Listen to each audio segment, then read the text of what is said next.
Hi, everybody. This is Ken Wilson. Once upon a time, I broadcast blues hockey. I always listen to Let's Go Blues Radio. It's everything you'll want as a blues fan. Oh, baby. Are you a first responder, a veteran, a doctor, a nurse, a teacher, or a Let's Go Blues Radio listener? Of course you are. If you're in the market to buy or sell a home, call real estate superstar Mike Burgoyne today at 314-753-4060 or email him at mike@strikewithmike.com to earn special rates today. Cut out the coffee, cut out those energy drinks that make you crash, and put yourself in a position to succeed with an energy boost from RockinThatIDLife.com. You'll be energized, focused, and you'll even experience an elevated mood for up to 6 hours. Check out RockinThatIDLife.com to learn more. Get ready to hear some noise tonight. You're just seconds away from Let's Go Blues Radio. The Blues score! Oh, baby! The Blues score! McKinnon shoots and scores! Portnoy ahead to Hall. He's got a breakaway. Maybe he scores! Oh, baby, do you believe it? Scores in a drive. He scores! Baby, Chris Pronger! Wow, what great goaltending! The Twister! Jacob hits the hit. Sellout crowd. Oh, baby! Let's show this prehistoric bitch how we do things downtown. Let's get to it, huh? Welcome to episode 9 of season 14. This is episode number 490 all time of the often imitated, never duplicated, and I really don't care for the way your company left me in the middle of fucking nowhere with fucking keys to a fucking car that isn't fucking there. And I really didn't care to fucking walk down a fucking highway and across a fucking runway to get back here to have you smile in my fucking face. I want a fucking car right fucking now. We're the original St. Louis Blues hockey podcast, Let's Go Blues Radio. Special thanks to Mike Burgoyne of StrikeWithMike.com and Dustin Paul of RockinThatIDLife.com. Check out letsgoblues.com for links to our online shop, our active Discord, and more. It's Wednesday, November 27th, and we're streaming live to the masses. Make sure to follow us on socials at LGB Radio and like, follow, subscribe to us on YouTube and Facebook. I'm your host, Jeff Ponder, and I'm joined by the gobbling turkey, Bill Day. Kurt Price is facing allegations and cannot join us tonight. The agenda for tonight includes a Blues coaching change, the Blues' matchup with the Devils, some other games this week, and more on this plentiful bounty of an episode of Let's Go Blues Radio. Happy Thanksgiving, Bill. Happy Thanksgiving Eve, Jeff. Thank you. It's it's like the most notorious drinking night, right? The night before Thanksgiving. Thanksgiving is number one. Apparently, I didn't know that until a couple years ago. Did you used to go out and partake in Skanksgiving? No. I'm never that much of a social butterfly to go do that kind of stuff, but I'm not against staying at home getting drunk. But yes. Divide by Zero seems very confused in the chat. He says, is this let's use the word fucking? Can you say the word fucking, boys and girls? That is a movie quote, and I'm guessing, Bill, you know the movie, correct? Planes, Trains, and Automobiles. The greatest Thanksgiving movie of all time. I will say, have you seen, so it came out last year. It's a horror movie, literally just called Thanksgiving. And it comes from a, what are those called? Tarantino did one of those double feature movies. It's supposed to be like real bad, hokey, like from the 70s. And it had a bunch of fake trailers in the middle of it. This was back in like the early 2000s. And one of them was this horror movie just called Thanksgiving. And it just was this pilgrim walking around killing people. It was meant to be funny, but they turned it into a movie last year. And it surprisingly was well done. But Planes, Trains, and Automobiles, the greatest Thanksgiving movie of all time. I don't think there's any argument with that, correct? Correct. And that scene that you were quoting was filmed at Lambert. Yes, it was. And Steve Martin and Edie McClurg. That scene is also why it is rated R. If it wasn't for that scene, it would be actually at the time, I guess it would have been PG. So yeah, because they say fucking like, because she says it once. I want to say they say it 19 times in that one scene. It's ridiculous. Yeah, pretty awesome. Yeah, Trees. Thank you. Grindhouse. Yes, that was the Quentin Tarantino double feature that came out again. I think it was like 2008. And I remember my friends and I went and saw it, and we were dumb and didn't even think about it. We went to the 11 o'clock showing. It's like a 4-hour movie because it's 2 movies in one. And so about midnight, the lights go out, and we thought it was part of the show. We're all like, whoa. So we're all in the audience. It's all quiet. And we're like, about 3 minutes pass, and we're like, this doesn't feel right. And so somebody else in the audience went out and they were closing up the theater. They forgot we were in the theater. So they had to come back and start the movie up again and let us finish the movie. So yeah, this was hilarious. Was clearly a Kurt Price run theater. Yes, clearly. Divide by Zero, the Grindhouse movies rocked. Yes, they did. I loved them. They were both so cheesy on purpose, and they were phenomenal. But besides that, let's get into why we're here. Well, first of all, we have a major announcement, Bill. When was our last major announcement? Blues winning the Stanley Cup, right? Although we didn't really announce that. Right. No, I don't think that qualifies. Maybe I don't think the newspapers headlines didn't read the next day. Let's Go Blues Radio announces the Blues have won the Stanley Cup. No, not quite. I don't think that was the case. So this might be our first real major announcement, folks, about the show. We have I don't know what to call it, a child show. So there's now two different shows of Let's Go Blues Radio. I have started up what I'm calling the Let's Go Blues Minute. So it's something that the three of us have discussed, and Kurt even said he's thought about this for years, but I'm running with it. Basically, it's no video. It's not going to be on YouTube. It's not going to be on Facebook. Whatever your podcasting app is, look for Let's Go Blues Minute. And it's just going to be about 2 to 3 times a week. I'm just going to come on and I'm going to talk about any of the recent blues news. It's literally under 5 minutes. It's a very short podcast. So if you have a short commute, this is perfect for you in the mornings. Excuse me. Oh, a little too much beer already. Yeah, and it's been a lot of fun. I've done 3 episodes so far. So get in there, smash that subscribe button on your favorite podcasting app. I know it's not, the search kind of sucks to start. That's how all podcasts are. It's like to find a podcast in the first week, it's like the algorithm has to reset or something. So it might be kind of hard to find, but I know you can find us on Spotify already. And I know Apple Podcast is showing on there, but again, I know Podbeans, it's not showing on there yet in search. So some of that stuff we might need to wait a couple days, but yes, the Let's Go Blues Minute, and it is actually powered by our friends at Postgame. So a shout out to our friend Taylor.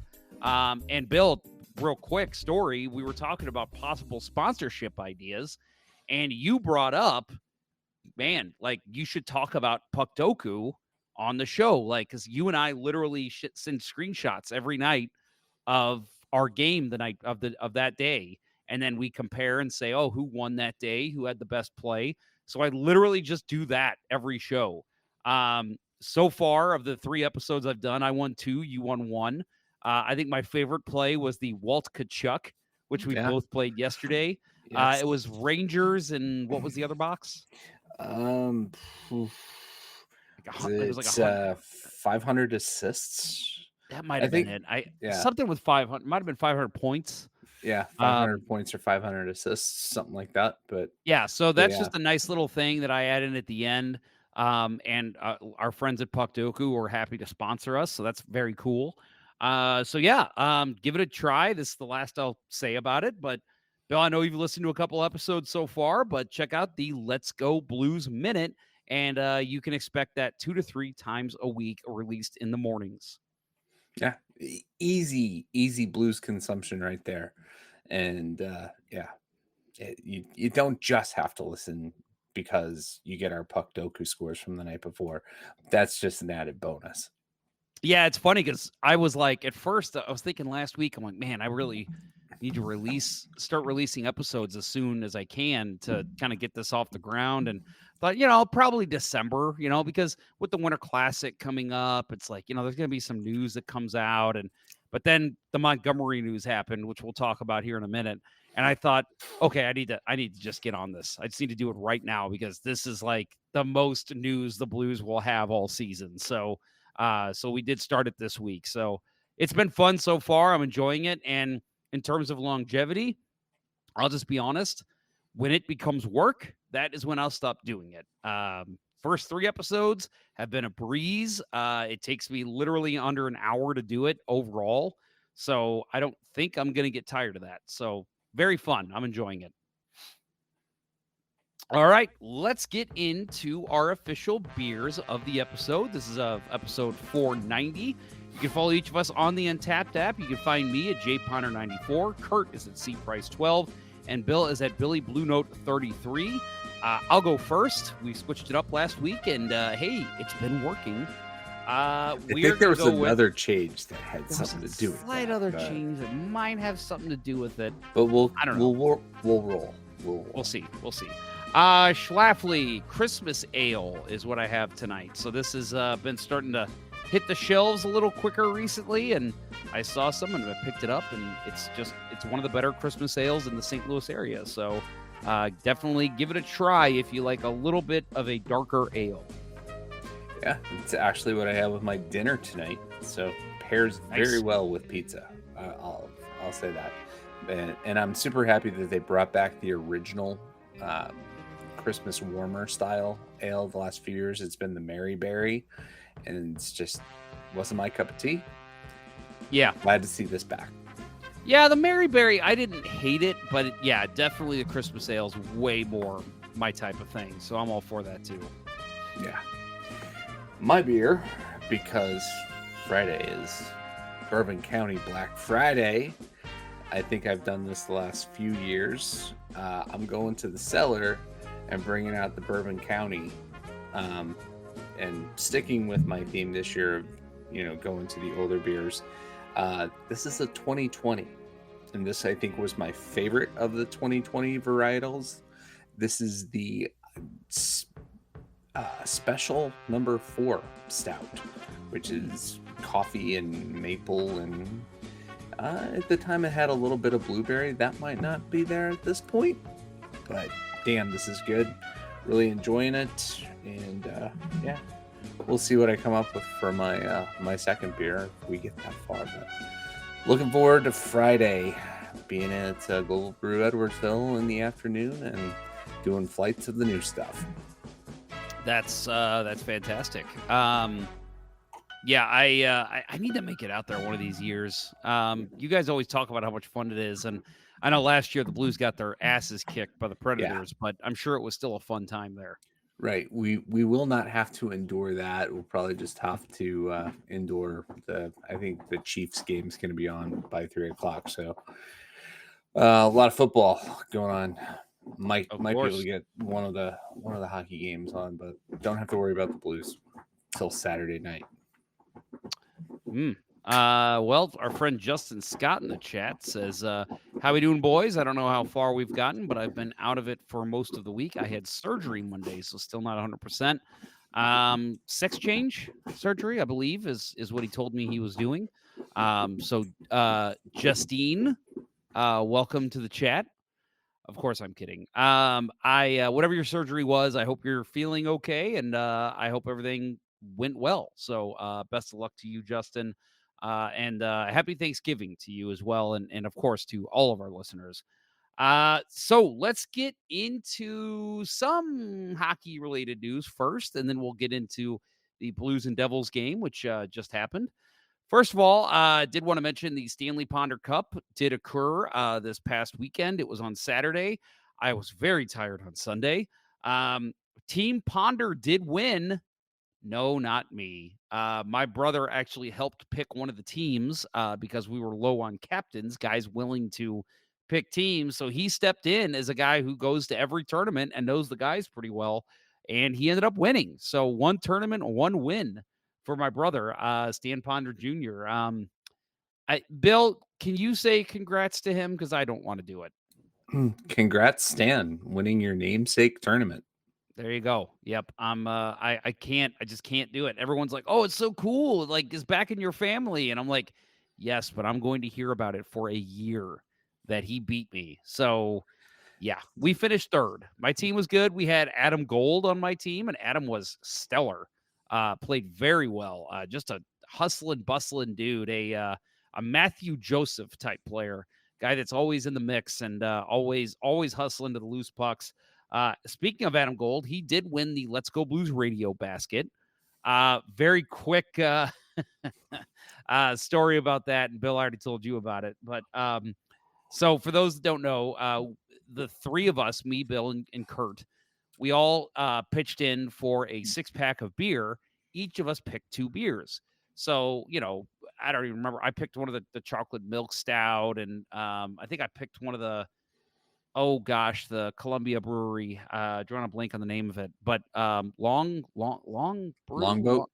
Longboat. I picked one of those, which is a great ale that I picked. And you picked 2 really good ones too, and then Kurt picks a good beer and then a stag. And so it was funny because Adam's beer, or Adam's I almost said Adam's beard. That is so funny. You know him at all. Adam's lovely girlfriend who I met. She was sitting there, and apparently when they won it, he walked it over to her and was like, look, we got a 6-pack of good beer. So she's literally going through each beer, and she's like, oh, this one's great. This one's great. Oh my God, this one's great. And the last one she gets to is the stag. She pulls it out, and she just goes, oh my God, what? And Adam apparently said to her, yeah, that had to be a Kurt pick because he's kind of a troll. No, Kurt's a fan of the stag. He is. He definitely is. And hey, I'll drink stag if you give it to me, but no, it is not my favorite. But obviously Kurt has some ties to it, so understandably, but just funny because it was like, it's so funny. It was the last beer she picked out too, because it's all these other ones like, oh, this is so good. This is like an $8 beer. This one's great. Oh, here's the 50-cent beer somebody threw in. The Broberg and Carlson jerseys both went to my non-hockey loving nephews, so that's always how it goes, right? They both walking around wearing it while I was playing in my last game, and I'm like, guys, what are you doing? Like, we got to auction those off. And they're like, no, we won them. And I'm like, oh, you don't even like hockey. And they're like, yeah, but they're cool looking jerseys.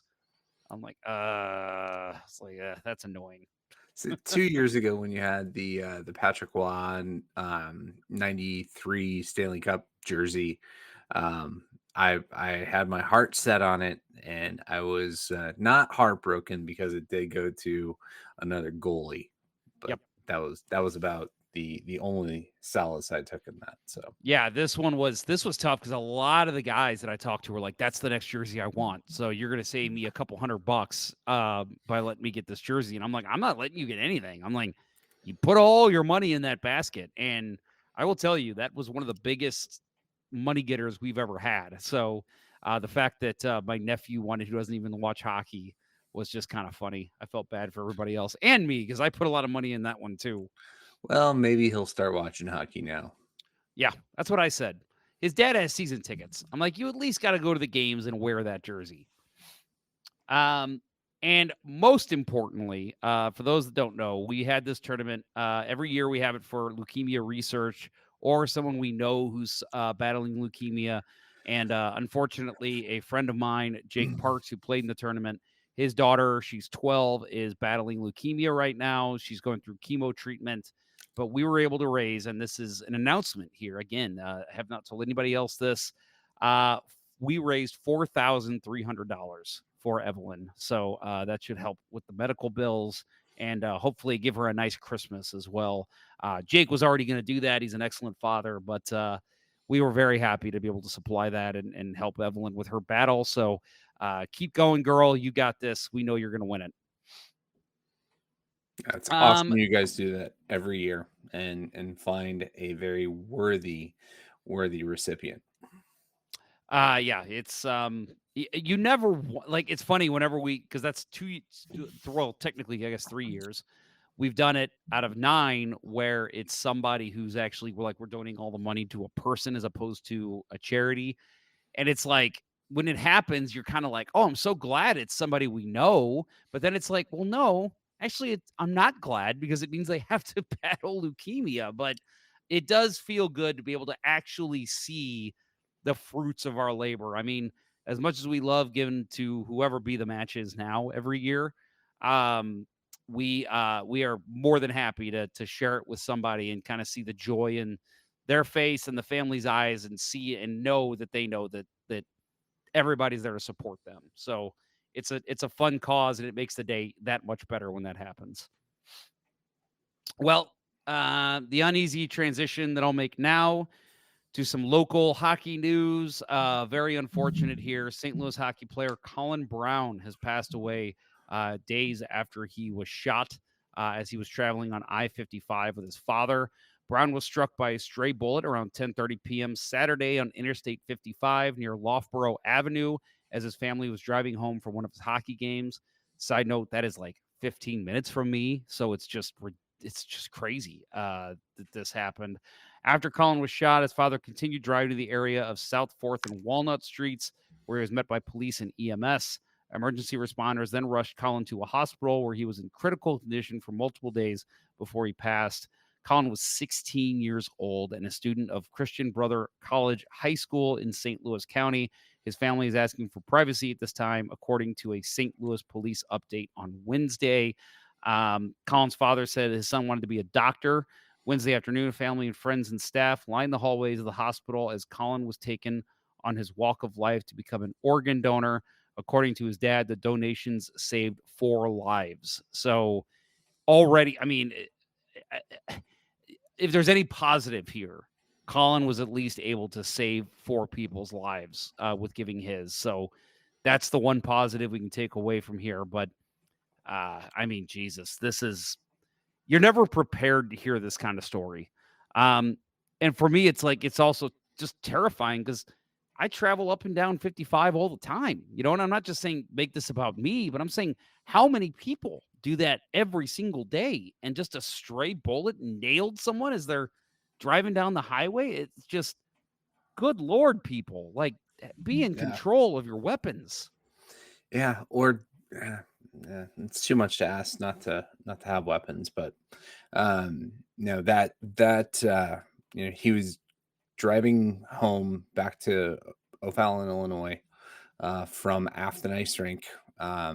Not that I lived in O'Fallon when I played for CBC, but I made that trip, over to 55 and across the Poplar Street back to Cahokia when I did, several times. And, it's just, something you do, right? You go home after your hockey game and it's just another senseless act of random violence. And it's gut wrenching. It's just unspeakable, and thoughts and prayers are never enough with these situations. But for me, there's a special connection. Another Illinois based CBC player. That's it's just it hits a little closer to home. I've not that I've been very close to the CBC organization, since I graduated high school, but it's hard not to just be devastated by this. And well, and I mean, you've got the CBC jacket hanging behind you tonight, which is a very nice tribute to Colin and his family. But it's also just, and there's senseless violence every day. There's no beating around the bush there, that it happens all the time, but it does feel closer to home when it's a hockey player. Whether it's an on ice incident or if it's something that happens in the parking lot or apparently on the freaking highway. Whenever it's a hockey player, it just hits different to people like you and me because we're such a small, tight-knit community. Like, I haven't looked into it, but I guarantee I know somebody who knows Colin or coached Colin. just because of the connections I've made over the years. So it just feels like you feel it so much more when you hear it's this young up and coming hockey player, 16 years old, goes to CBC, is an excellent hockey player. It just hits different, and it just makes you just hate the world that much more. Yeah, 100%. A little bit more here. He transferred. As I said, he's from O'Fallon, Illinois. There was a prayer vigil night before last at McKendree Recplex for him. Transferred this season to CBC, and that's quite the commute to go from O'Fallon, Illinois, out to the Bommarito campus at 270 and 64. So did it for hockey, and that's everybody that the few guys that did it when I was in high school, it was a little easier commute, but wanted to play for the best hockey school in St. Louis, right? That's why we did it. So a couple other things here on that we want to talk about. If you're listening and you live around 55 in Loughborough, police are asking for doorbell video camera, any video footage that you can provide so that they can try to help narrow down the investigation. When I heard about when it was breaking news, right, they had shut it down where they thought it happened, but then realized that it actually happened even further back, so they wound up shutting down the highway twice. And doorbell cameras are great leads in these kinds of investigations, which is kind of crazy thinking that it happened on the highway. But if you have it, offer it up. Let's I was going to say, even if you review it and you're like, I don't see anything, I would still turn it into the police, because maybe there's something they can see that you're not. So right, or they have, if they can piece together the different, right, and they can piece together the different doorbell footage they get. If there's anything, please share it with the police. Right. We also want to mention that there are several different fundraising events that are going on. The Dog Nation Hockey Foundation, nonprofit that supports amateur hockey players and their families in times of crises, they've been doing a fundraiser. You can look them up online. That's Dog Nation, DAWG. You can also go to KSTK, where I think we got most of this information. Their story links to all of these different fundraisers. His dad was a retired lieutenant colonel with the Illinois State Police. And so the Illinois State Police Heritage Foundation, they've got a link to donate to help the family. Saturday night's Blues game, 50-50 drawing, is going to benefit his family, and you can buy tickets online, and you can buy them all the way up until the end of the second period. So make sure you do that. And lastly, Saturday, Bar Down Sports in South County is hosting a fundraiser for the family. So if I've you never can do heard anything. I've never heard of Bar Down Sports Bar, so I'm gonna have to check that out, because apparently that's close to me. So I will probably be trying to make an appearance there on Saturday. Very cool that all these organizations are stepping in, and again, it sucks that something like this happens, but it is good to see the community come together. It's just unfortunate it has to be in times of crisis. So absolutely unfortunate loss for Colin. Again, didn't know him. I know people that probably do. And best wishes to his family. The Let's Go Blues family reaches out, and if there's anything we can do, if anybody knows the Brown family, we'd be more than happy to step in any way we can.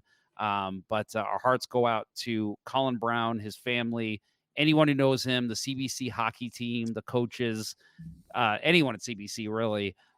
We feel for you. We're here for you. And we are going to take a short commercial break. But before we do, Bill and I would like to offer, and if you're listening to this live, please join us in a moment of silence for Colin Brown, our fallen hockey player.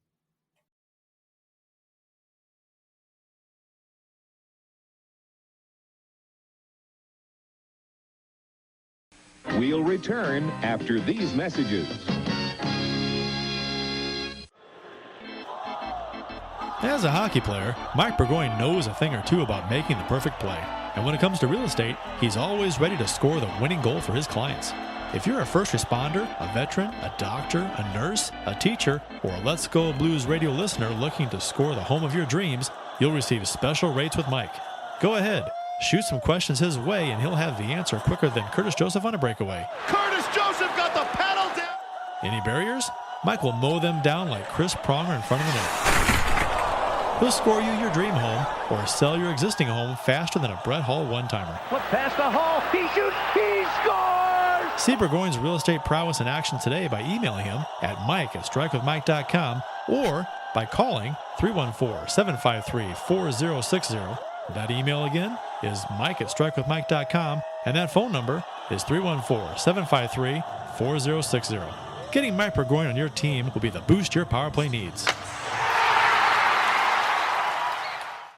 Hey guys, it's Jeff. You know, the fun, energetic host of Let's Go Blues Radio. I know I give off a natural energy and cheerful glow, but as I've gotten older, I've realized I need a kick in the pants to get going. I've tried it all, from forcing myself to drink coffee to picking up an energy drink every morning, but none of it provided true, sustainable energy without crash. Luckily, my friend Dustin at RockinThatIDLife.com told me about their product, Energy, which provides exactly what I need. The first thing I do every morning is fill up my shaker bottle with water and a small energy packet, and within minutes of drinking it, my day truly begins. I feel motivated to get going on my work and feel the mental focus take effect as I dive into what I'm doing. I don't crash, and I feel like $1,000,000 throughout the day. Reach out to Dustin today to experience how much better your professional life can be. Email him at rockinThatIDLife@gmail.com and get $10 off your first order. That's rockinThatIDLife.com, and that email again is rockinThatIDLife@gmail.com.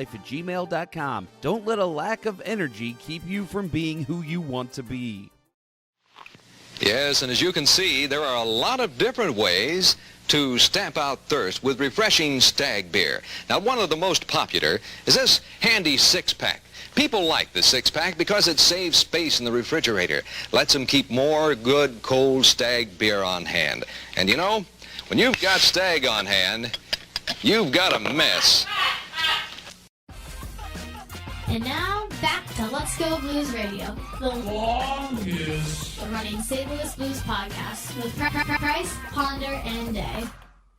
Well, big news. We're going to talk about the Blues. I don't know. Bill, let me just on the fly, but ask this question. Should we go ahead and talk about the game, or do you want to talk about the coaching change first?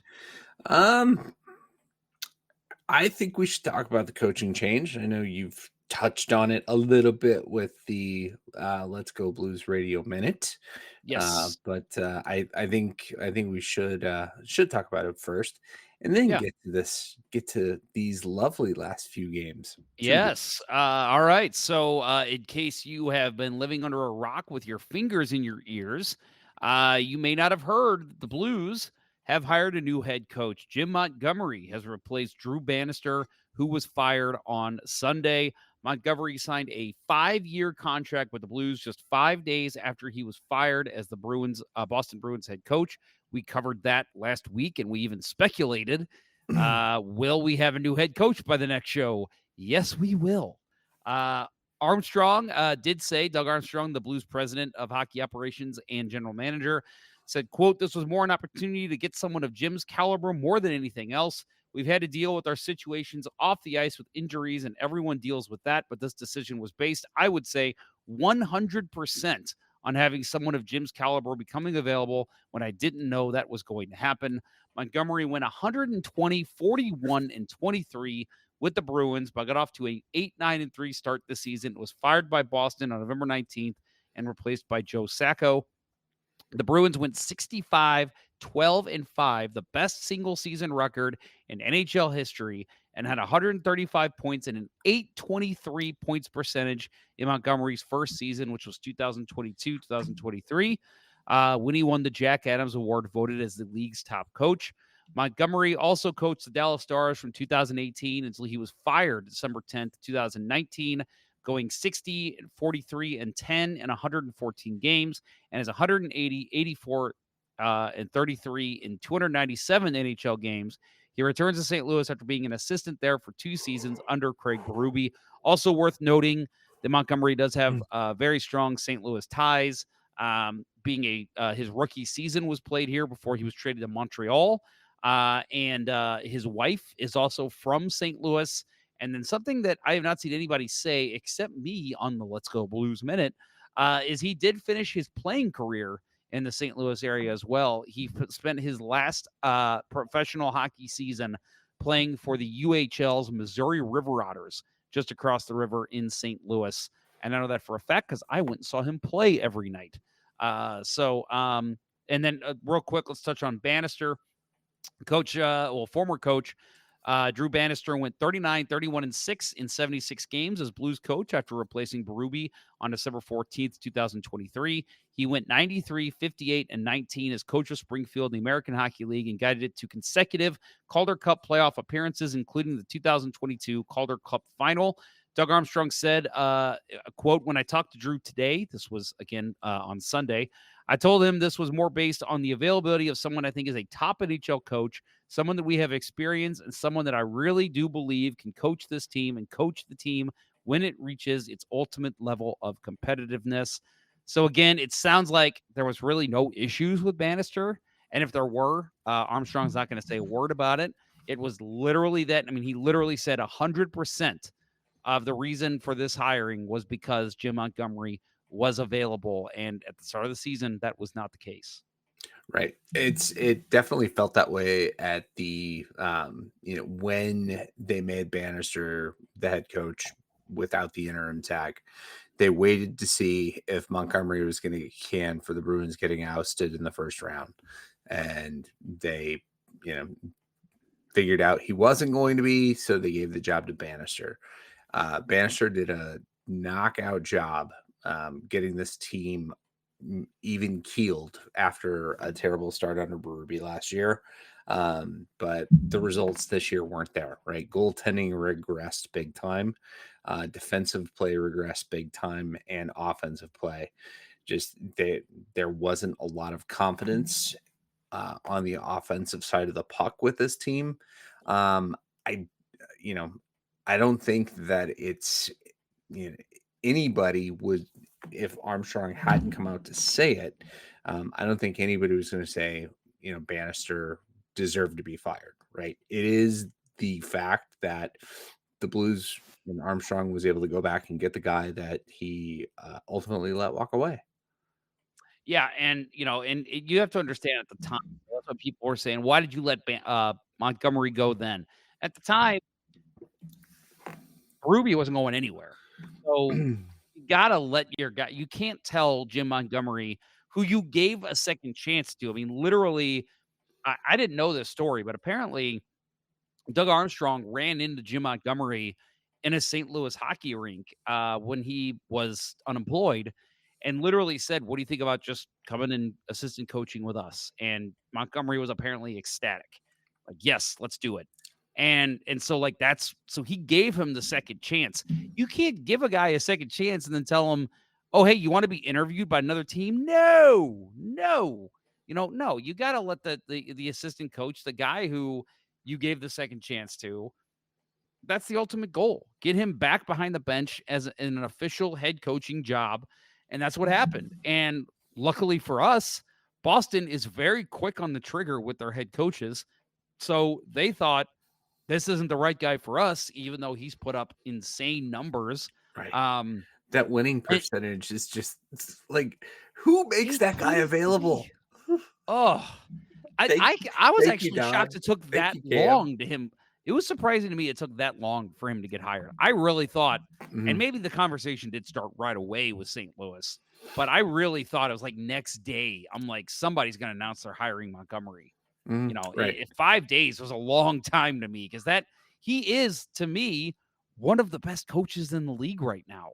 Right. And he's a player's coach. He understands the game. We're going to talk about some things in the next 2 games that happened, or the last 2 games, that I noticed, and again, it's 2 games, small sample size, but obvious coaching changes that he has implemented in 2 games. And look at that, the Blues have 2 wins. Yeah. No, I mentioned it last week. The day that he got fired, Fluto Shinzawa, Boston's reporter for The Athletic, talked about 4 places he would land quickly: St. Louis, Montreal, Detroit, and I forget the other one. But St. Louis was always the leading contender, and there was no doubt for me that Armstrong was going to right or wrong that that he allowed to happen.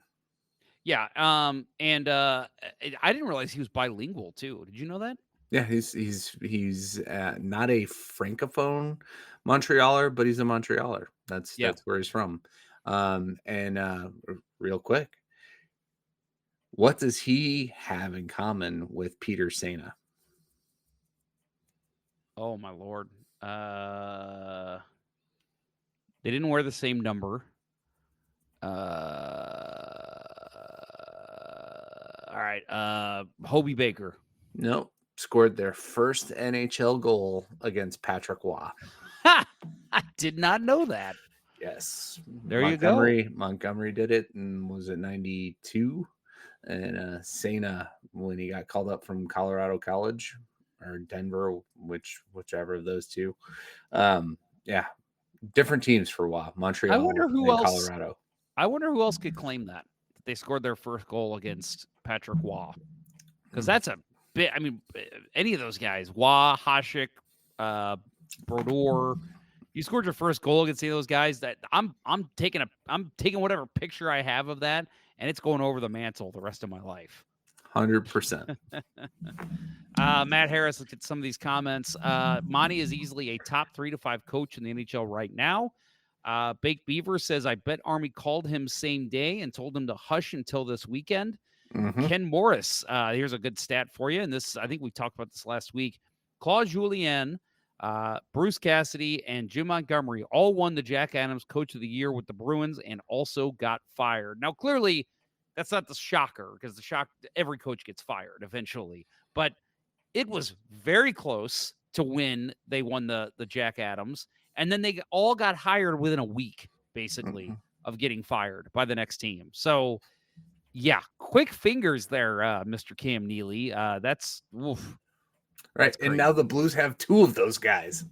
Yeah. Isn't that funny? Because you got to think, when they fired Julien, they were basically like, if Bannister falters, you're our guy. Yeah. But then Montgomery becomes available, and it's like, sorry, Claude. Yeah. Yep. Hope you like it here. You can go after this season. Let's see. We've got Matt Harris also saying Bannister was not a coach who could get 100% from a roster right now. Monty can. Simple as that. Big W for the Blues. Big Beaver. Bannister was good at talking about physicality, but rarely did it seem like he fired them up. And we got Ken Morris. Montgomery played in Bangor with the University of Maine Black Bears with Paul Correa. Yeah, they're on the same line. With really Scotty Pellerin, too, right? Yep, Scotty Pellerin. Yep. Yeah, that's the one guy they don't mention. And I'm like, in St. Louis, you can mention that. We would know who Scott Pellerin is. Right. All 3 of them had their, I think they said it on the broadcast tonight. All 3 had their numbers retired. Oh, yeah, that's true. Very true. So I mean, obviously a lot to unpack with this, but all good news for the Blues.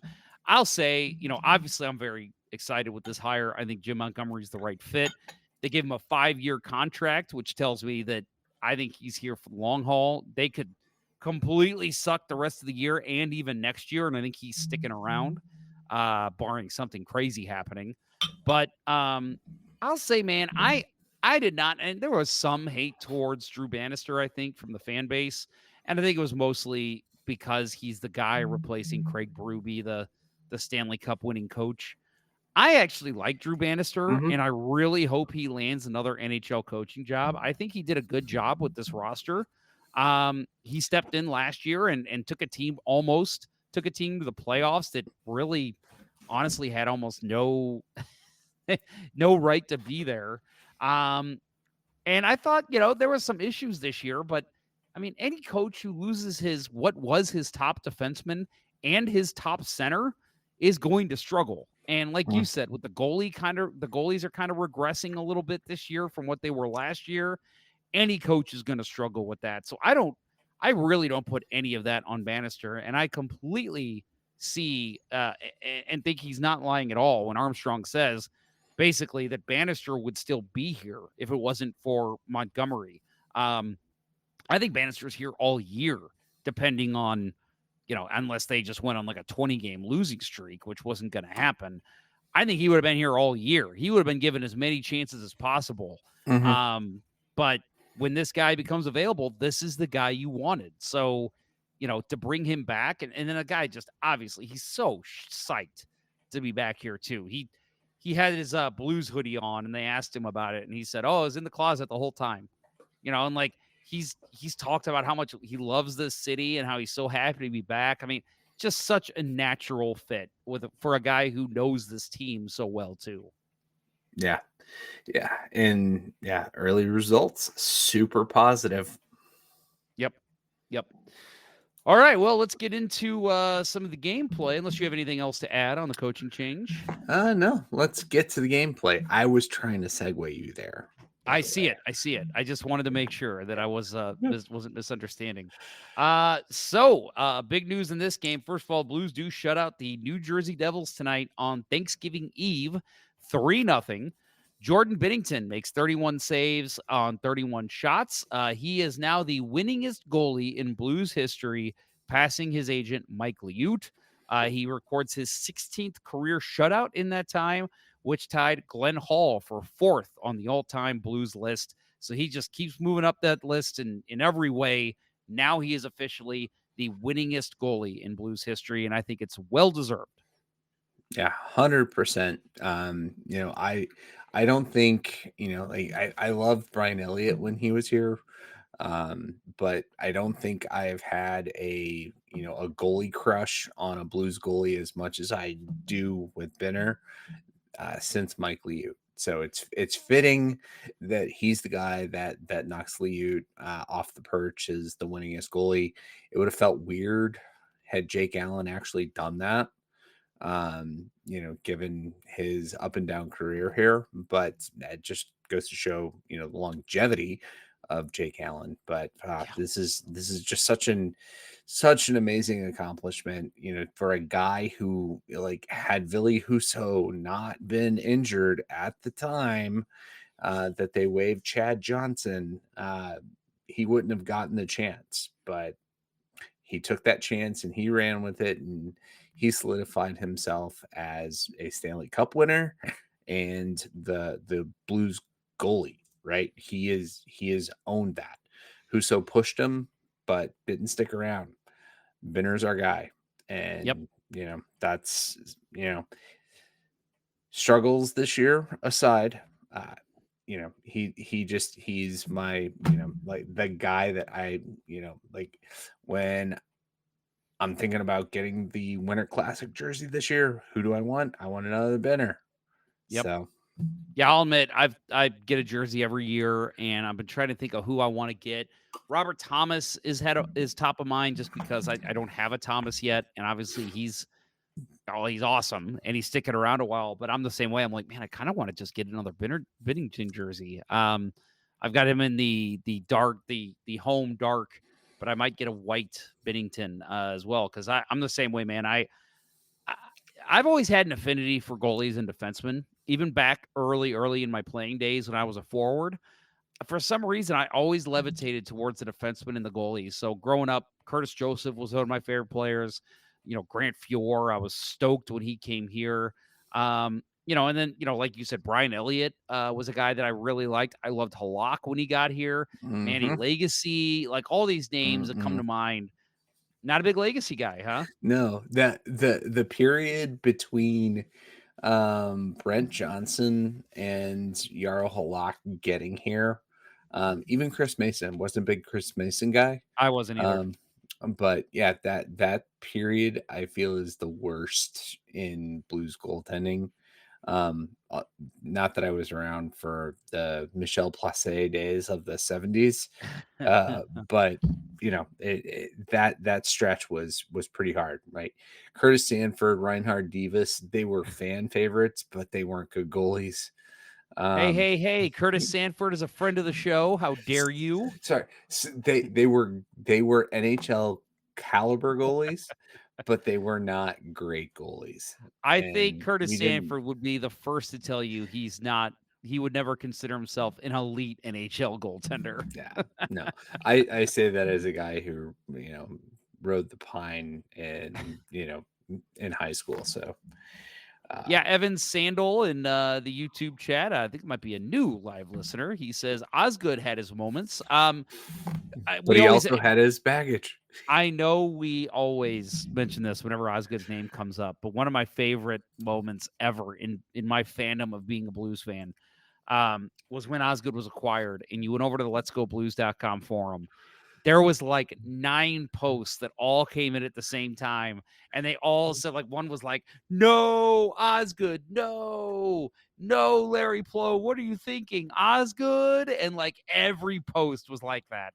And Right. it was so, we have a screenshot of it somewhere. Yeah. It is so funny. So, but right. yeah, I and will say he could have been the guy to deliver the cup had Melby's kids not given the team the flu. And I'll say, when he got here, I was not a fan because I, obviously hated the Red Wings. But over time, I mean, he was only here a short stint. I was like, oh, he's actually been pretty good for us. And I do think he's one of those guys that benefits from a great defense. And both Detroit and St. Louis at the time had 2 of the best defenses in the NHL, with, Blues obviously having Pronger and McInnes. So, yes, he did benefit from really good defense. But yes, he did have his moments here. I was a fan of Osgood as a St. Louis Blue, and I was upset when he left and we brought in Patrick Lalame. Luckily, that did not work out for very long. That was only a season. No. But yes, I'm with you, Bill. Binnington is that's my hockey crush right now. Big Beaver, who knew me in high school, says Pronger's biggest crush, #Ponder. It's the other way around. I am not Pronger's biggest crush. Chris Pronger is my biggest crush of man crushes. But yes, Jordan Binnington right now is mine. And I'm such a fan, and I'm so happy for him.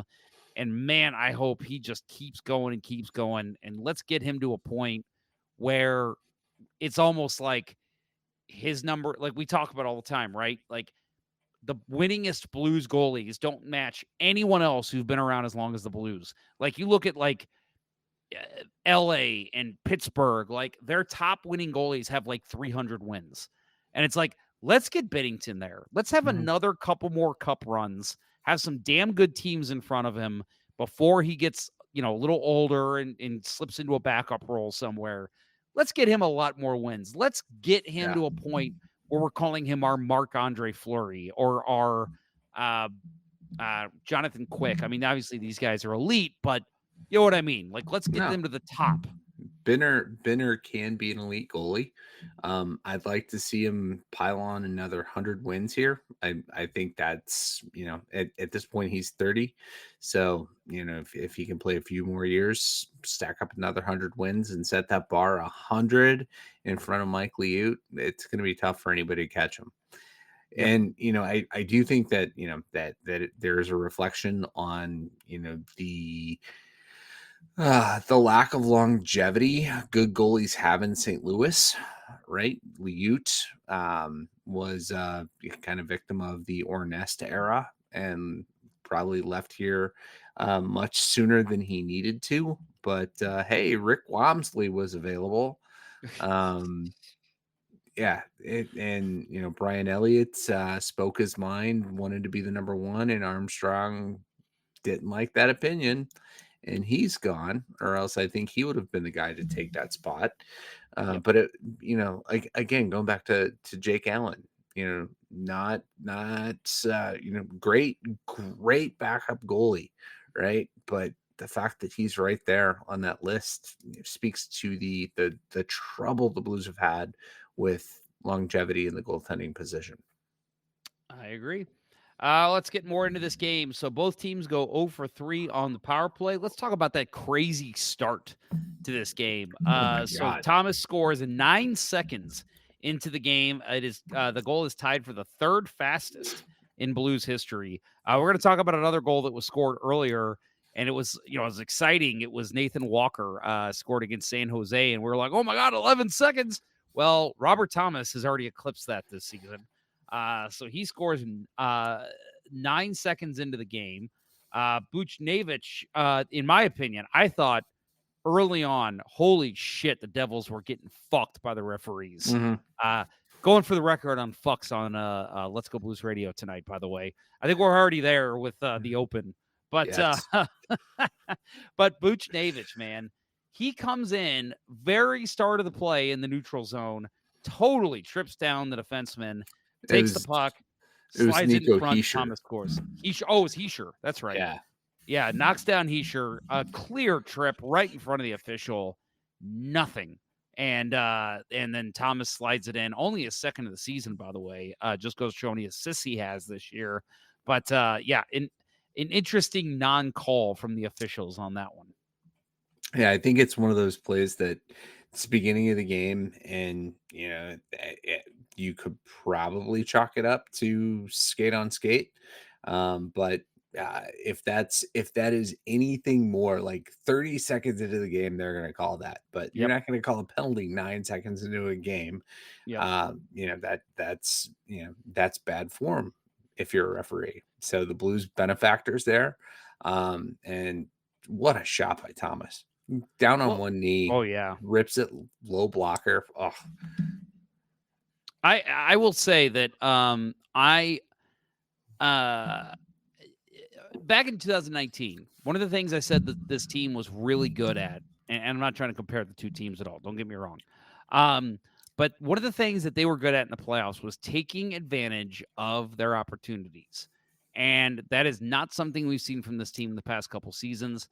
This was one of those where Buchnevich gets away with it, and then they skate right down and score. And it's just, that's the kind of thing you need. I mean, it is so maddening for the New Jersey Devils fans to see that, and coaches. I mean, the coaches were letting the officials have it after that one.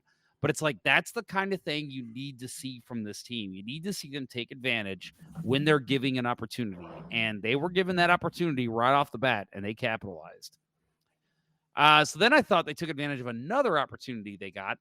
I don't know. You might disagree. I didn't like the too many men call on the Devils. I didn't think it was really that bad of a penalty. It wasn't egregious.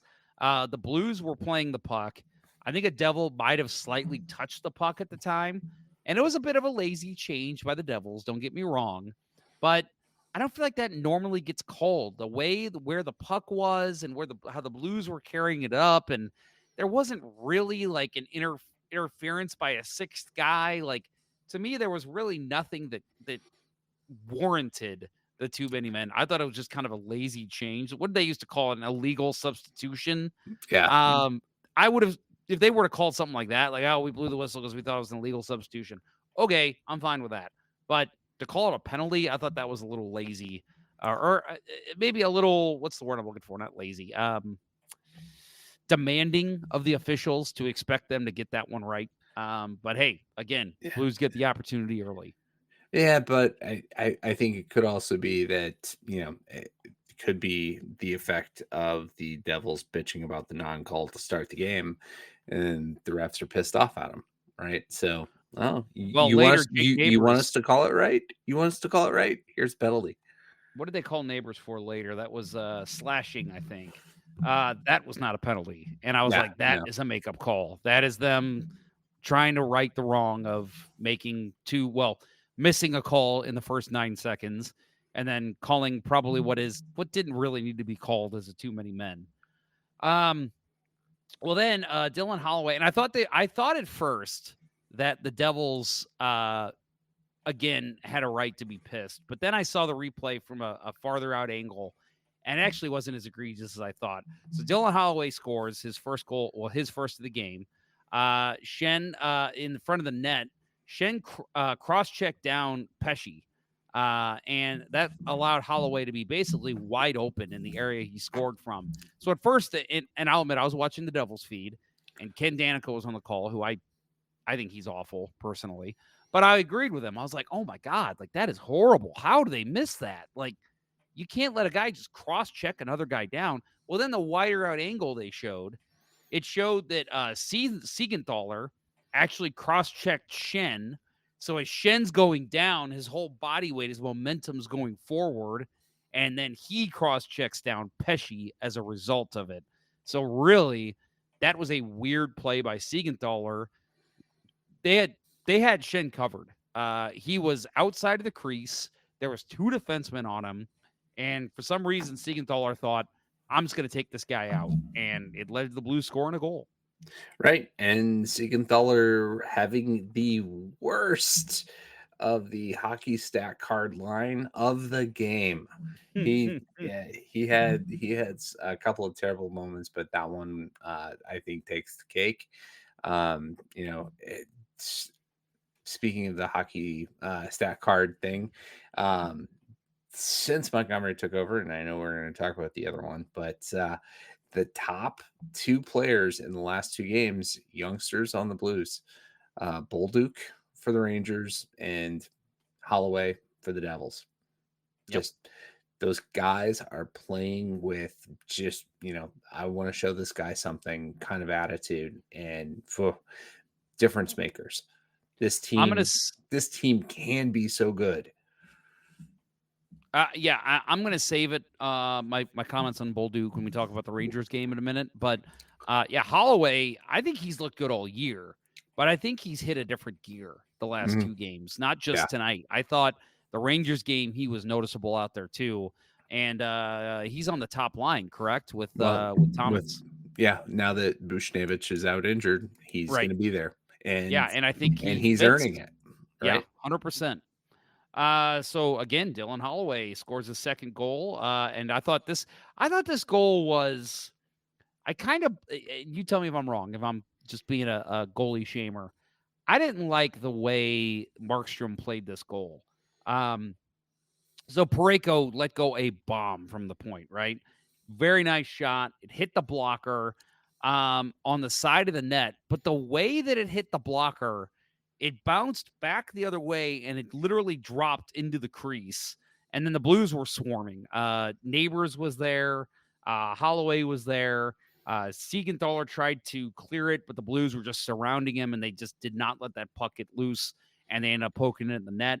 I know Parayko's shot was a fucking cannon. Don't get me wrong, but you got to direct that puck to the corner, right? I mean, you can't let that puck just flop right back into the crease. Yeah, no, I thought that even going back to the Thomas goal to start the game, that Markstrom wasn't tracking all that well. I don't blame him on the first goal, because you don't expect your team to give up a 2-on-1 9 seconds into the game. But any other point in the game, I'm expecting him to make that save. And I thought he struggled in the first period with his tracking, and then he didn't have to play the rest of the game because we couldn't get a damn shot. But yeah, let's get into that. So Blues are up 3-0. And I know you're sitting there thinking the same thing I am. You're like, holy shit, this could be a 7-0 game the way this team's playing. Then they let off the gas. I mean, I don't even want to say they let off the gas, because they played the first period pretty well. But after that, it was all New Jersey. And if it's not for Jordan Binnington, that game is tied halfway through the second period. Binnington was 100%. Binnington was phenomenal. I was sitting there getting pissed, because I'm one of those guys, like when I play, I don't care. It's beer league. If my goalie almost has a shutout, I don't care if it's 8-0 or 1-0. I am doing everything I can. I'm still skating as hard as I could at the start of the game to try and preserve that shutout for my goalie, because I know how important that is to goalies. And it was really funny. We were, real side note, one of my roller games recently, our goalie had a shutout pretty late, and we gave up 3 3-on-1s in the last 3 minutes of the game, because for some reason, even though we're up 4-0, everybody wanted to score. And I'm like, I jumped up on the bench. That's why and I hate roller hockey. Yeah, I jumped up on the bench and I literally yelled as loud as I could. I'm like, motherfuckers, help your goalie out. What are we doing? And one of the guys on the bench was like, we're up 4-0, dude. And I'm like, exactly. Why are we not playing defense? Like, why does everybody want to score a damn goal right now? And he's like, it doesn't matter. Goalie's playing fine. I don't care. If we give up a goal here, I'm going to be more pissed about that than if they came back and won. So, yeah, I'm the same. I'm like that. And so seeing the Blues it wasn't that the Blues played really bad. I just thought they didn't have the drive we saw them have in that first period, and New Jersey turned it on, and the Blues did not match that the rest of the game. And I'm not saying because they didn't have shots. I just thought New Jersey was picking them apart on passes across the crease, finding the open man down low, getting shots from the point. They were funneling the pucks to the net so well. And I just thought, Jesus, guys, like, not only is Binnington going for the number one win here, let's get him a shutout. Like, let's do what we can to make sure he gets the 0. Like, that's what we all want right now. Yeah, no, it's Binner was super solid tonight. I really think, and I want to go back here to Ken brought up Devils are chasing the Jets for the NHL lead, right? So the Devils are a damn good hockey team, and they didn't show that in the first period, but they showed it the rest of the way. They imposed their will on the Blues. And if not for Jordan Binnington returning to his last year form in this game, and part of me really wants to believe that was a fuck you directly at Wyshynski because he is such a Binnington hater. The fact that Binner got his franchise lead win against the Devils, I'm always going to take solace in that. Right. Yep. And doing it in this fashion. Right. I won't spoil the rest of, the other games that we'll talk about, but I thought going into the game in even the Rangers game, the Blues goalies had been badly outplayed over the last 3 weeks. Yep. And Shesterkin, if Shesterkin doesn't play the way that he played, Blues won 7-2. Right? Oh, yeah. He was so good in that Rangers game. But yeah, Binner and Hofer started to play well. Yep. Coaching change, maybe that's it, but their last 2 games were solid. And tonight was amazing. Let's get the stats out that we were just kind of discussing. Shots were 8-0 to open the game for the Blues. Then it quickly became 25-3 before the next Blues shot. The Blues had 1 shot to open the second period all the way through to about the 9:15 mark of the third period. That's a period and a half, basically. What the hell? I mean, how the turntables. That was rough to see. And again, I don't even think the Blues played bad.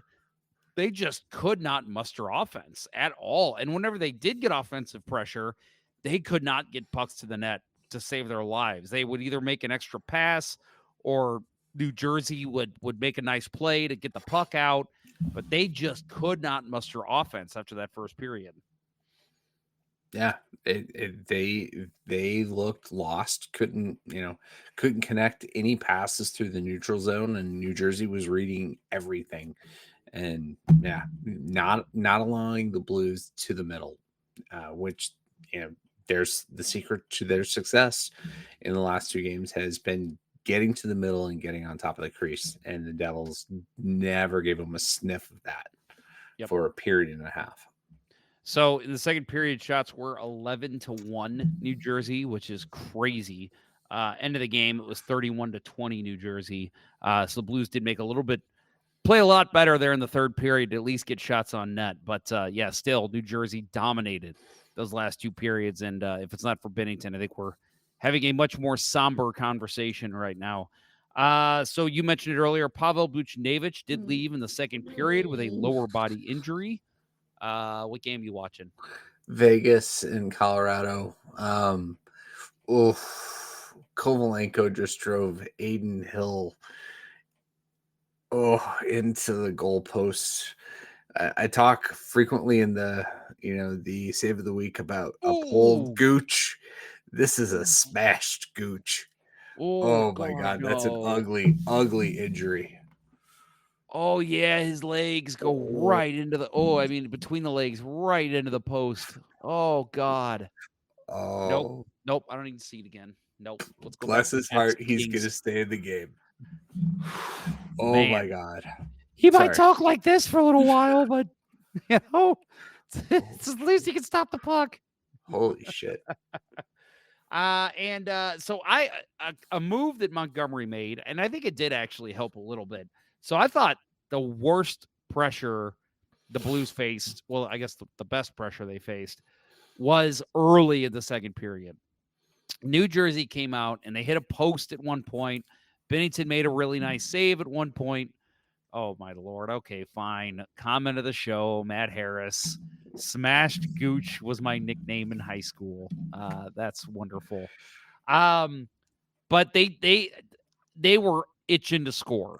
And I thought just a good veteran move by Montgomery. He took a timeout about 6 minutes into the second period. He clearly did not like the way the Blues came out. And I thought just kind of hitting that reset button. Now, again, they still didn't really play offense, but I think defensively they played a lot better after that timeout. And I think it was just kind of guys, we've got a 3-0 lead. Calm the fuck down kind of timeout. And I thought they did. They played calmer. They weren't just trying to shovel the puck away from the net. They were looking for passes. They were looking for breakouts. And I think that was a well-timed timeout by Jim Montgomery to kind of rally the troops. Yeah, just making that impression early on in the tenure with the team, right? Telling them, hey guys, settle down, reset. You played very well in the first period. Just think, take a second and think, and yeah. So one thing that I noticed, and I want to ask you if you noticed it or if I'm reading into this, the Blues PK has been up and down this year. I feel like it looked to me more in the last two games. Instead of a box, they've gone to more of a diamond formation, have three guys down low a little bit more, and they have one guy up top to try and break up any lanes through the middle and the kind of above the face-off circles. To me, it looked like they got a guy that's kind of in front, ready to try and take anyone out who's in front, and then they rely on the two guys to stop that bumper pass. I kind of noticed that more tonight when we saw the behind the net angle on the power play for New Jersey. And it was something I don't think I've really seen a lot with Bannister. So, a coach is not going to step in and instantly make changes. A lot of what a coach does early on when they step in midseason is just be like, okay, what do you know now? And show me what you guys are doing, and let's see where we can improve. And so it's not like a coach to just step in and be like, we're changing everything. So, but I do think this was a very subtle change that we're seeing. And right now, I mean, the Blues are, the Devils were 0 for 3 and the Rangers were 0 for 3 as well. So again, I think the PK was playing better recently anyway, but I've kind of noticed that change the last two games.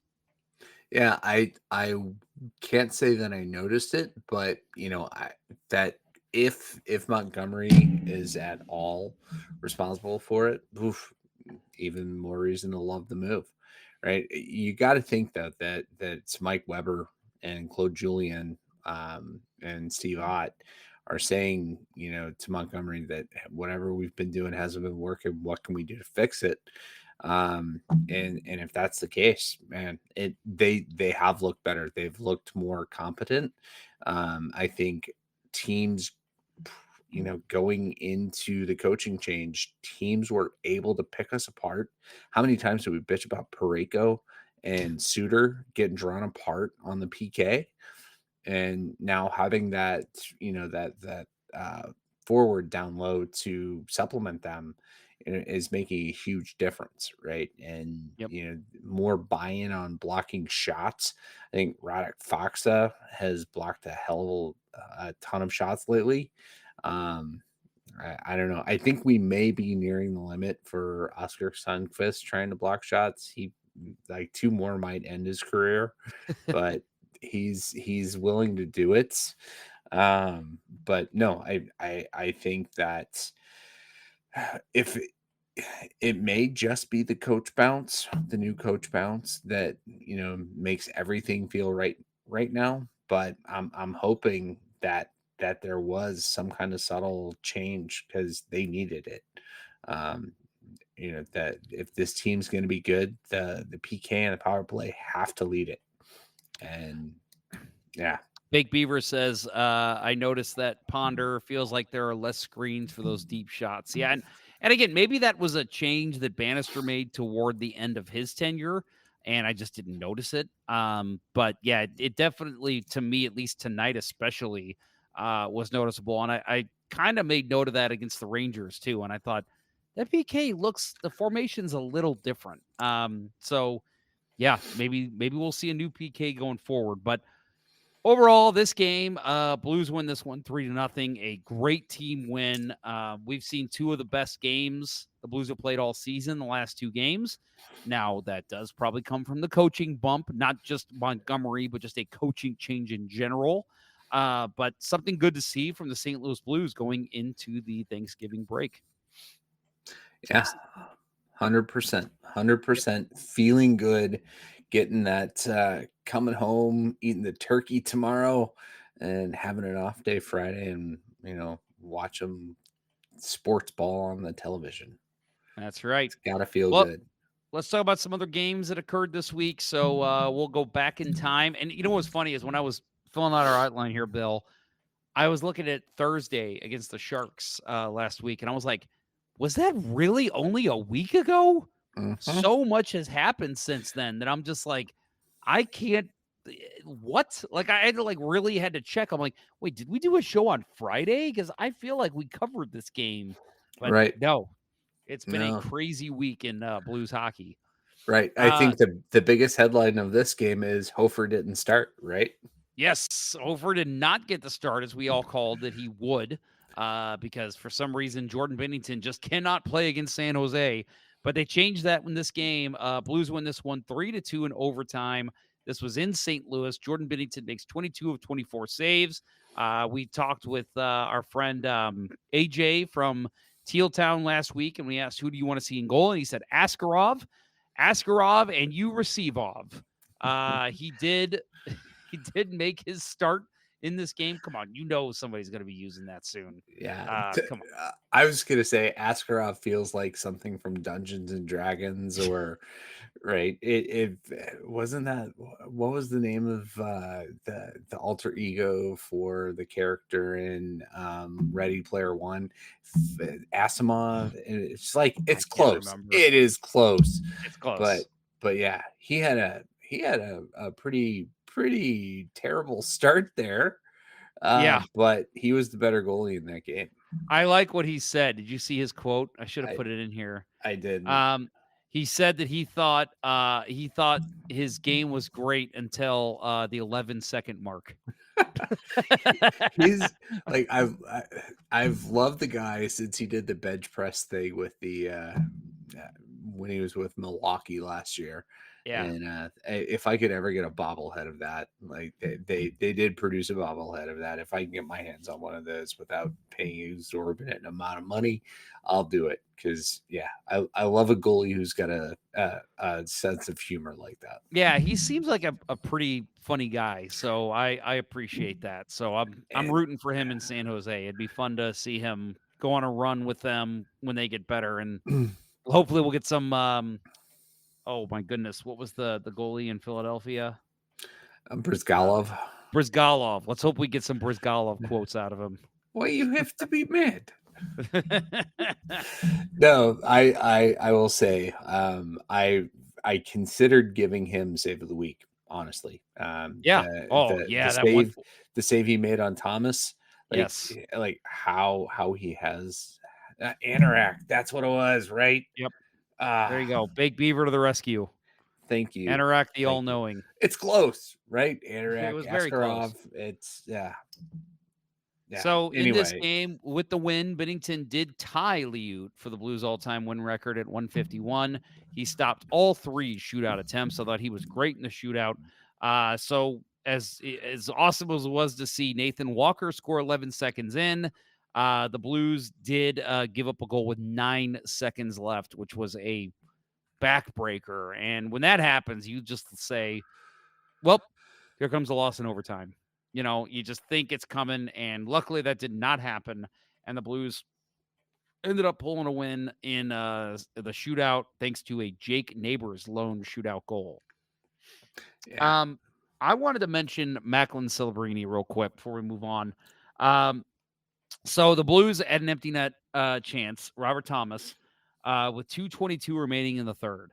Celebrini came out and dove and poke-checked the puck away from Robert Thomas, denying him a chance at the empty net, and just a great play. He also had 2 assists in this game, Celebrini did.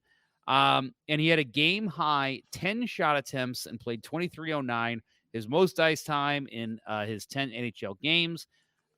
He has 4 points, 1 goal, and 3 assists in 2 games against the Blues.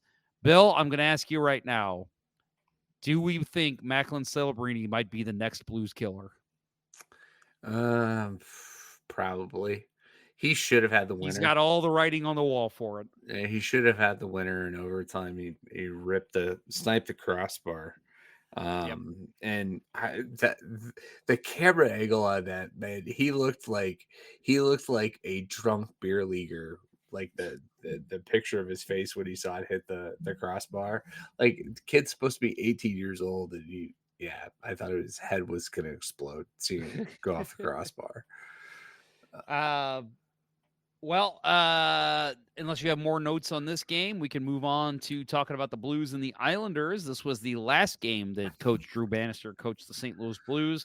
Jordan Bennington gets the loss in this one, 28 saves on 30 shots. Ilya Sorokin made 24 saves on 25 shots. The Blues were 1 for 1 on the power play, and the Islanders were 1 for 2.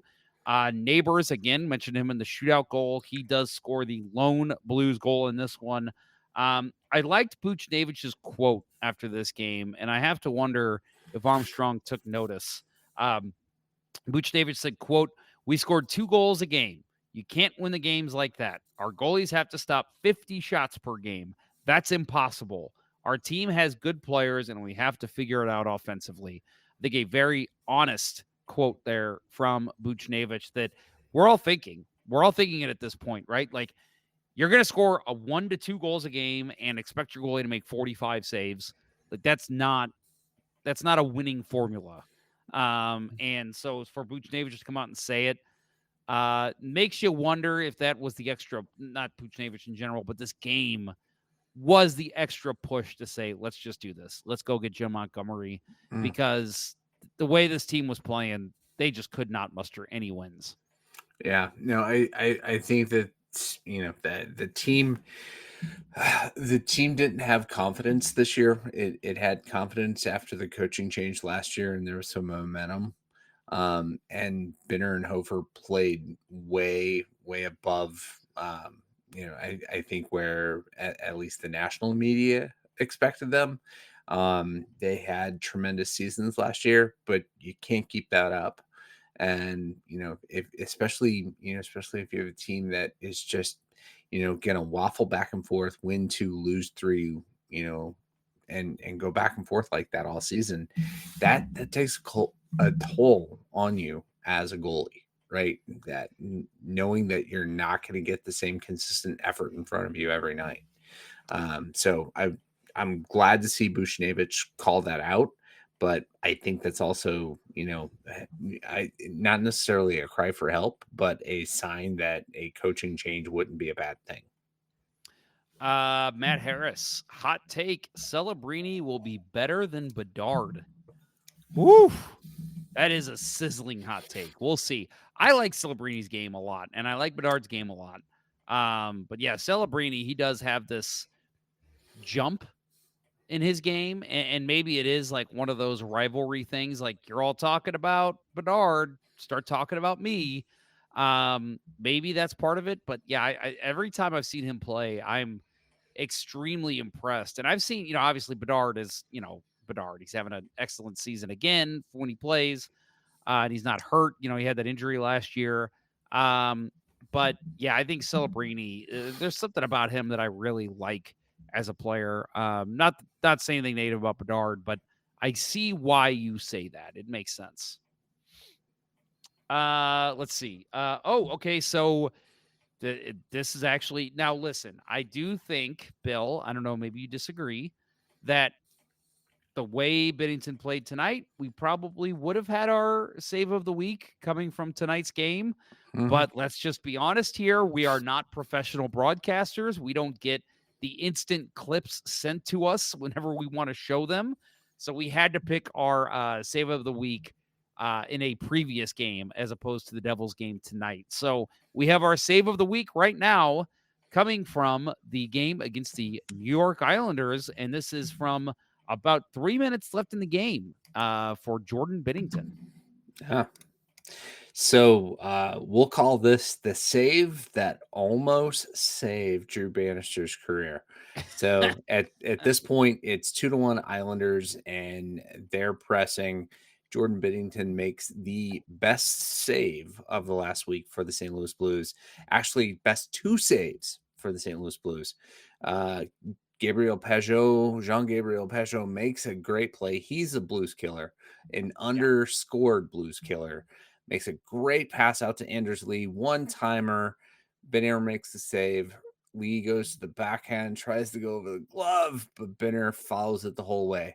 And what I love about this play for Benner is his stick, right? It's an active stick. He's looking at a poke check, and that actually helps him out. He makes the save with the extended stick, the initial save on the one-timer, but has the presence of mind to follow it up and keep the glove up in the air, snaps that out, and Anders Lee is left to hang his head, look to the rafters.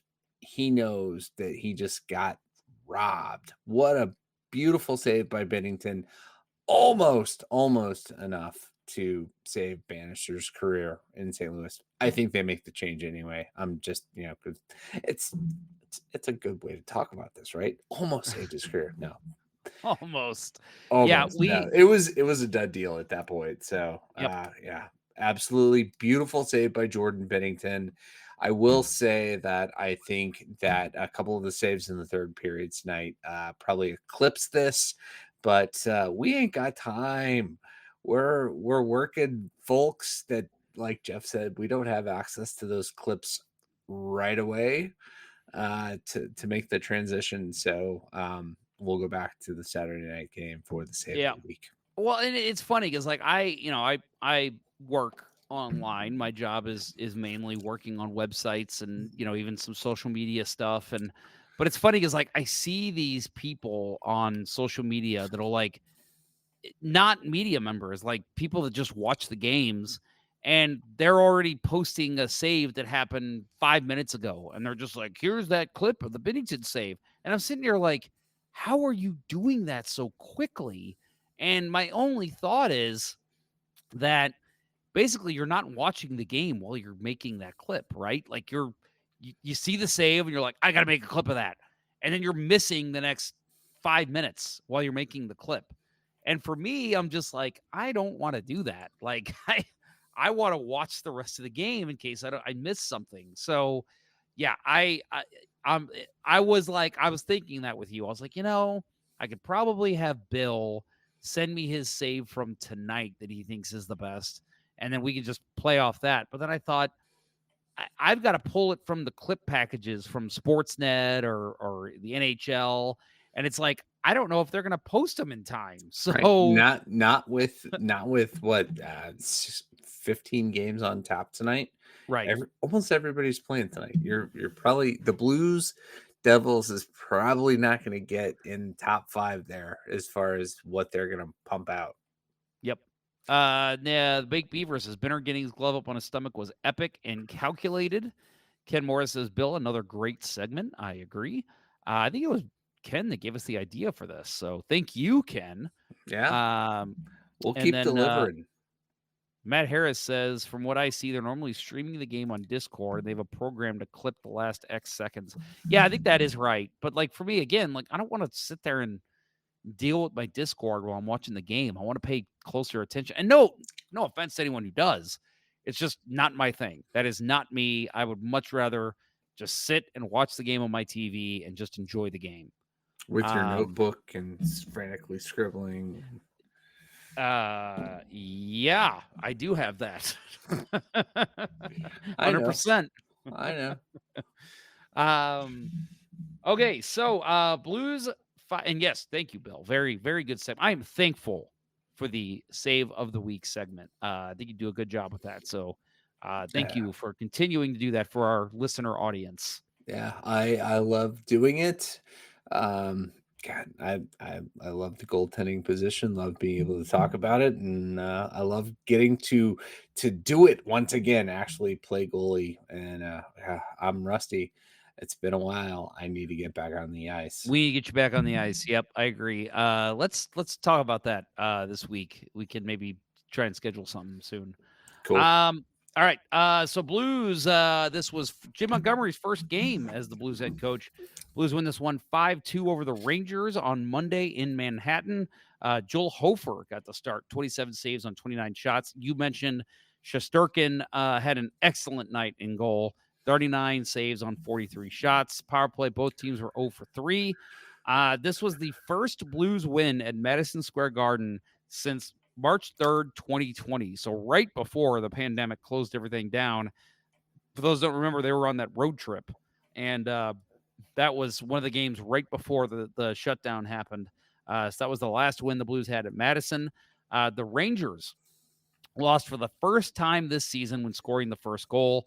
I remember I was watching the Rangers feed. I've been having problems with FanDuel Sports Network. I'm not sure why, but a lot of those games I've not been able to get a crystal clear reception. So I've been having to watch the opposing feed. And right away, Sam Rosen, the Rangers announcer, was like, there's the first goal. You know the Rangers are going to clamp it down now. And I just thought, oh, but the Blues, they've been kind of known to come back in games, Sam. Shut the fuck up. And, yep, look what happens. Blues win the game. Excellent game in this one. And they really took it to the Rangers, I thought. Rangers scored first, but the Blues really came at them after that. Yeah, and I thought that Hofer had a really strong start to this game. He was very solid, and it took a fluky goal to beat him. And a shot from the point that goes in off of Cooley's skate, like the toe of his skate in between his legs. Hofer should have had his stick there. That's just a little bit of bad form, but I thought he was playing super going into that goal. But yeah, the Blues picked it up and made it right for him. Bill, I think Baked Beaver is looking for some love points here. Yes, he says goaltenders are underappreciated, and I think Bill obviously agrees. But I will tell you, Kurt and I definitely agree with that as well. And I think, and Big Beaver, I know you play beer league. I think once you step on the rink and actually play in a league game, that's when you start to really be like, maybe I've been harsh to goalies in the past. Because actually playing in the games, you'll see how important the goaltending position really is and how hard it is. So, Braden Shen has a goal and assist in this game. He gets the game winner, by the way, which puts him right behind. I think it's 6 goals behind Alexander Steen, his future GM, on the Blues all-time list for 7th. So he's working his way up. I know because I did this for the Let's Go Blues Minute. Brett Hall has the most at 70 game-winning goals, which is ridiculous. Second is Pavel Demitra at 45. Shen's at 31. So I'm like, probably unlikely he catches Demitra, but there is a chance. There is no chance he catches Brett Hall with 70. It's ridiculous. No way in hell. I would think that even if Jordan Kyrou became a perennial 40 goal scorer, he wouldn't catch Brett Hull. I don't know. That's one of those that I look at, and I know we've said this, and we're going to talk about Ovechkin in a minute. I know we said this about Gretzky's record. I don't know if that's going to be touched in Blues history. 70. You're asking for somebody to basically be here their whole career and be able to put up 40, 50 goals a season for at least 10 seasons. Like, I don't think it's going to happen. So, we mentioned Shen with the goal and the assist. Dylan Holloway, we mentioned him already talking about the Devils game. He actually added 2 assists in this game. So he's got 4 points in 2 games at this point under Jim Montgomery. And Zach Bolduc, we talked about him earlier a little bit. First 2 goals of the season. He, to me, was one of the more disappointing players this year. I thought, especially with the Thomas injury, I thought this is Bolduc's time to shine. Step into that top 6, see what you can do. He was invisible to me almost all season. Like every time, I can't tell you how many times, Bill, I literally had to be like, wait a minute, isn't Bolduc in the lineup? And I'd have to look it up and be like, oh yeah, okay, he's on the 3rd line tonight. Like he never took charge of a game. It was never like, oh, what a great play by Bolduc, either offensively or defensively. He just kind of faded into the background as like a bottom 6 player. And I just thought that is not what you want to see out of a kid that you're expecting to be a part of a cornerstone of this offense going forward. Right. And he was not just a bottom 6 player, but an ineffective bottom 6 player. Right. And I think part of that is that in my biggest knock on Bannister as a coach was, I felt like he got to the point of desperation too quickly, doing the old Ken Hitchcock line shuffler, and didn't stick with things long enough to see if they could be effective. And Bolduc, we said going into the season, I recall saying Bolduc, to be an impact player on this team, has to get top 6 minutes. You might not want to give it to him, but if the expectations aren't great for this team, do it, right? And he got rewarded in this game. And his 2 goals were, the first one was a little opportunistic, being there, Shesterkin reaching out to try to cover up a kind of a bad rebound on his part, but chipped it over him. A goal scorer's goal. Second goal, absolute snipe.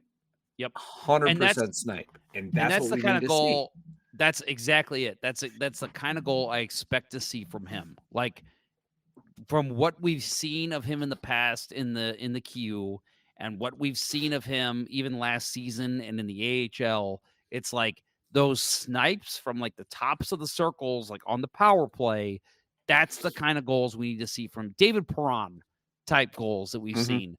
And like, that's what I want to see. And yes, obviously the first goal, very impressive. He was where he needed to be. And then just to find a hole anywhere on Shesterkin, even on a rebound, is impressive. But that second goal to me, I'm like, that right there, that's Zach Bolduc. Like, that's what we need. And I thought he was a difference tonight. I mean, he didn't, again, against New Jersey, I don't think he wasn't like, oh my God, Zach Bolduc, even though he didn't score a point, should be a player of the game. But it was like, I noticed when he was out there, he was getting chances. He was carrying the puck. He was making the right play. I just don't think we've seen that all season. And something has, the coaching change has lit a fire under his ass to be the better player that he knows he can be. Right. I think it's, it's lit a fire under everybody's ass on this team, but he and Holloway are the 2 guys that have stepped up the most since the coaching change. But I think it the other thing is it's give and take, and he was given the opportunity to play even on the second power play unit tonight, and he was effective, right? Would like to see him shoot a little bit more, and I think that's what he did really good in this Rangers game. but he was still very good at running the point, and creating, chaos for the PK, right? Moving back and forth, giving Pernovich options. I really love seeing him there, and I hope they can continue to give him those minutes, and I will get rewarded for it. Knight Rider 027 says Snuggerud and Bull Duke on the corners and the power play will heal me. Yeah, that's making me salivate. Just thinking about that does sound pretty awesome. So let's hope Bull Duke can step his game up and continue to be the player we've seen the last 2 games. And maybe by next season, we'll see a power play with those 2 on the corners, because that could be very deadly. Next up for the Blues. So again, Thanksgiving break is taking place right now, and they get Black Friday off as well. So I'm sure we'll see Dylan Holloway scoring a new blender Friday on his Instagram. I don't know. I'm making stuff up. Saturday, November 30th, they play Philadelphia at 6:00, and that is here in St. Louis.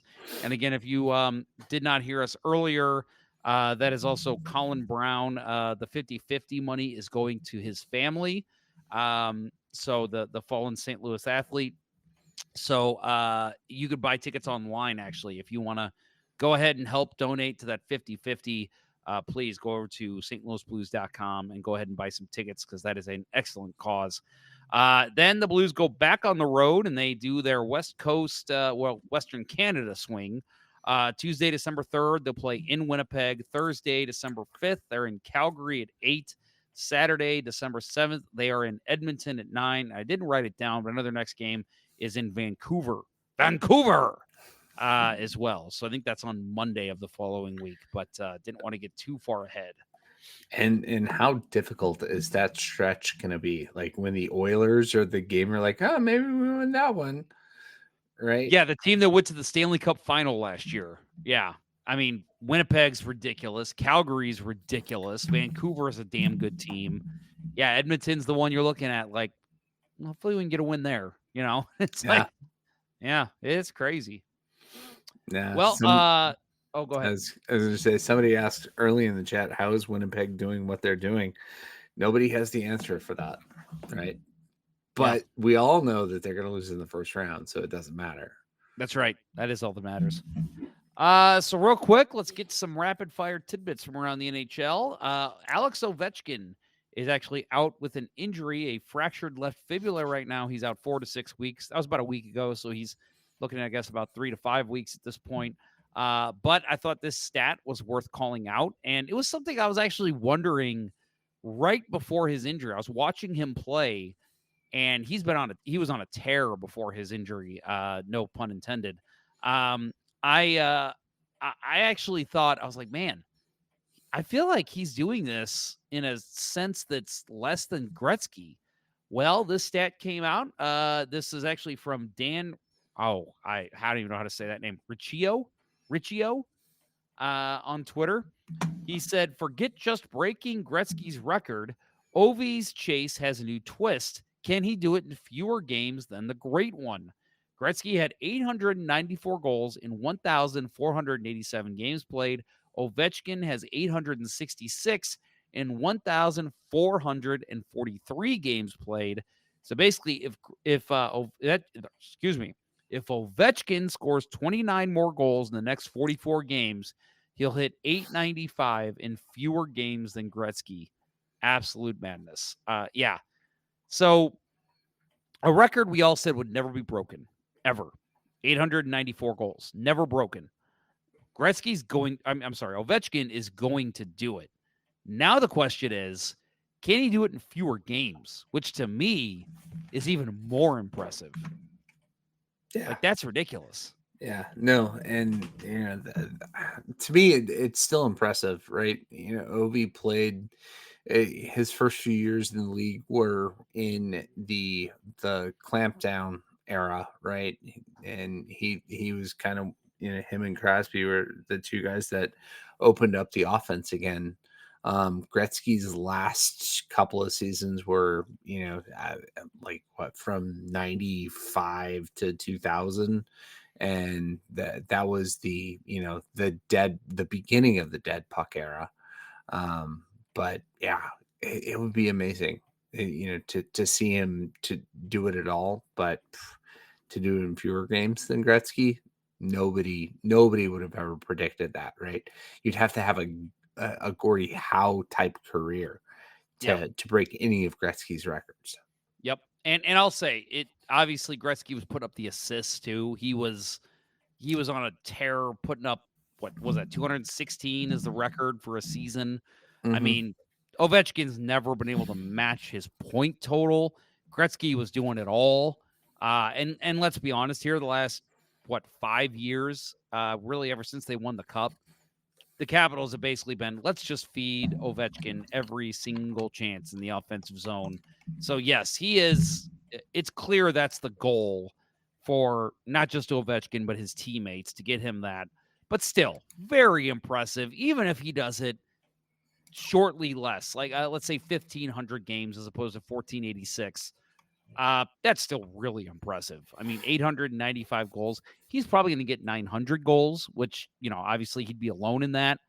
That's impressive too. I mean, it's going to happen. It's just a matter of, let's see how quickly he can get there. And it's very impressive. Right. And I will, just from the goaltending angle of things, during Wayne Gretzky's career, especially his early career when he put up a ton of those great numbers, 1981, the Vezina Trophy was split by Denis Aron, Michel Larocque, and Richard Sevigny of the Montreal Canadiens. Right, Bunny Larocque won a Vezina Trophy, folks, during the Gretzky era. Pete Peters won in '83.